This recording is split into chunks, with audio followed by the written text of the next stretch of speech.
Cara PSSI jaga mental pemain timnas Indonesia yang pantau polemik naturalisasi agar tidak terpancing dengan isu-isu yang bermunculan. Sekretaris Jenderal PSSI Yunus Nusi mengakui pihaknya terus berusaha menjaga mental para pemain timnas Indonesia yang ikut memantau polemik naturalisasi. Seperti diketahui, belakangan isu soal pemain naturalisasi berparpor ganda jadi perbincangan di media sosial.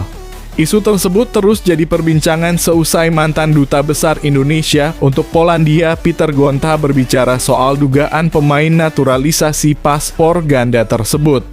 Kegaduhan tersebut sebenarnya terjadi hampir sepekan. Padahal sebenarnya PSSI melalui anggota komite eksekutif dalam kurung Exco, Arya Sinulinga sudah membantah dan itu tidak benar. Namun isu tersebut masih liar dan ramai jadi perbincangan di media sosial. Ternyata polemik soal pemain naturalisasi ini juga menarik pemain timnas Indonesia. Skuad Garuda ternyata juga memantau kabar yang tengah ramai diperbincangkan ini. Yunus Nusi mengatakan bahwa pemain timnas Indonesia juga memantau di media sosial. Untuk itu pihaknya terus mencoba menjaga mental para pemain. Salah satu cara yang dilakukan PSSI yakni dengan berkomunikasi dengan pemain diaspora ini. Dengan harapan psikologi mereka tak terganggu dan para pemain tetap fokus menjalani kariernya sebagai pemain baik di klub maupun dengan tim Merah Putih. Yunus Nusi juga memastikan agar para pemain tak terganggu dengan kabar-kabar tak menyenangkan tersebut. Memang kita masih dalam tahap menjaga psikologi mereka dan kita harap mereka tidak terganggu dengan statement yang mengurangi semangat mereka, ujar Yunus Nusi. Ia mengaku memang ada pemain yang membaca pernyataan tak menyenangkan tersebut. Namun, ia berharap dan menekankan agar para pemain timnas Indonesia ini tak terganggu mentalnya. Apalagi pernyataan tersebut bisa menyakiti psikologi pemain.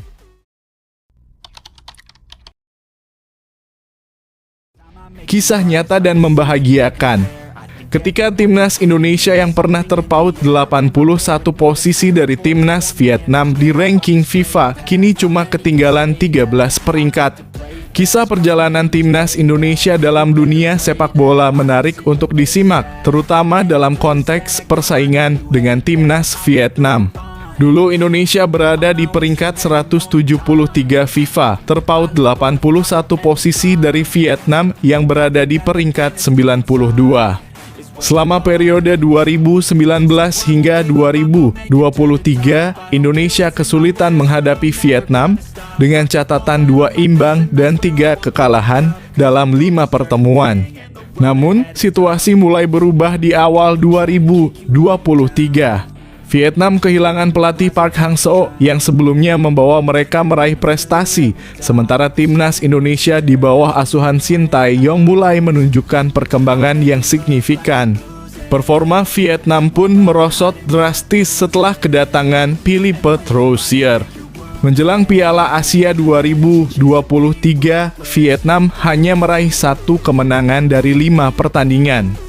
Mereka bahkan tersingkir dari fase grup termasuk kekalahan 0 hingga 1 dari Indonesia. Setelah turnamen, Vietnam turun ke peringkat 105 dunia, sementara Indonesia naik ke 142. Momentum positif terus berlanjut. Indonesia berhasil mengalahkan Vietnam 2 kali dalam kualifikasi Piala Dunia 2026, membuat Vietnam terjun ke peringkat 115, sementara Indonesia melesat ke 134. Pada FIFA Matchday September 2024, Indonesia kembali naik ke peringkat 129 setelah hasil imbang melawan Arab Saudi dan Australia, sedangkan Vietnam turun ke 116. Kini Indonesia hanya terpaut 13 posisi dari Vietnam, sebuah pencapaian luar biasa mengingat jarak yang begitu jauh hanya beberapa tahun lalu. Jika Indonesia mampu meraih kemenangan atas Bahrain dan Cina di pertandingan mendatang, mereka berpotensi naik lagi ke peringkat 120 dunia. Cerita ini adalah gambaran nyata dari kerja keras dan perjuangan timnas Indonesia untuk kembali ke jalur prestasi.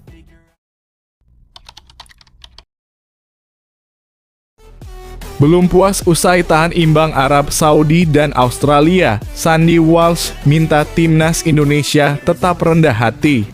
Pemain belakang timnas Indonesia, Sandy Walsh, senang dengan dua hasil imbang lawan Arab Saudi dan Australia di ronde ketiga kualifikasi Piala Dunia 2026. Timnas Indonesia baru saja meraih hasil bagus pada dua laga perdana ronde ketiga kualifikasi Piala Dunia 2026.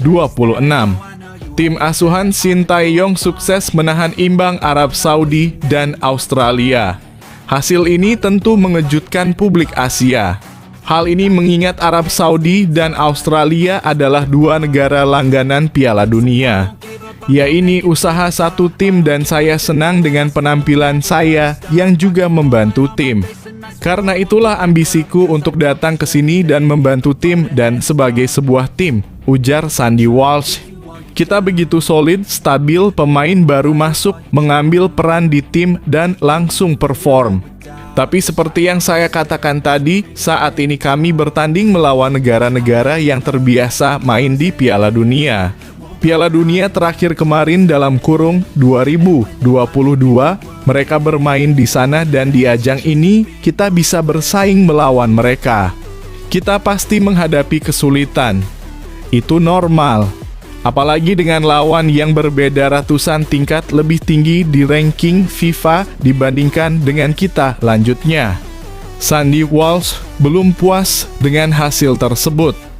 Sandy Walsh meminta seluruh rekan di skuad timnas Indonesia untuk rendah hati usai mengantongi hasil imbang atas Arab Saudi dan Australia.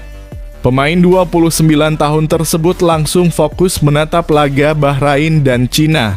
Pada dua laga tersebut, Sandy Walsh langsung mengusung target 6 poin atas Bahrain dan Cina. Ya, kita bisa raih kemenangan itu. Saya tahu dan mungkin kita bisa dapat 6 poin dalam kurung lawan Bahrain dan Cina, ujar Sandy Walsh. Dan saya rasa ambisi dan tujuan kita adalah 6 poin itu. Seperti yang Anda katakan, ini penampilan yang tidak bisa dipercaya dan hasilnya baik.